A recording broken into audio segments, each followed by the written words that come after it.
We're going to continue looking at new ways we can use the Pythagorean theorem. So one way that it can be useful is finding measurements in shapes that are not right triangles, but that have a right triangle as part of the shape.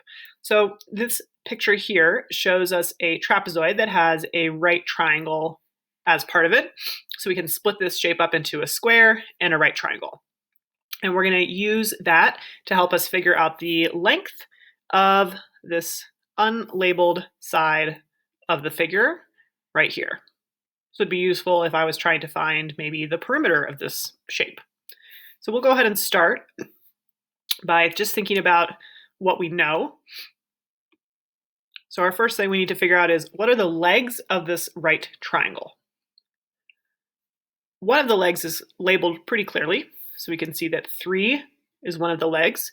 This other leg right here is not labeled, but we can see that this other part of the figure is a square and it has side lengths of 3. So if this measurement off to the right, which is labeled as 3 units, then this part of the triangle also has to be 3 units. So the legs are 3 and 3 units. Now we can go ahead and use our Pythagorean theorem. A squared plus b squared equals c squared, which is what we were trying to figure out, is c, the length of the hypotenuse.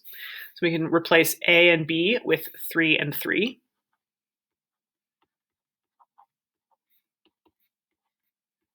And we'll go ahead and continue doing that math until we figure out our answer. So next we'll know that 3 squared is 9. So we have 9 plus 9. 9 plus 9, of course, is 18. And remember, when we get to the end, the last step after we have found c squared is to take the square root to figure out what c is. So the hypotenuse, this missing measurement of the figure, is the square root of 18 units.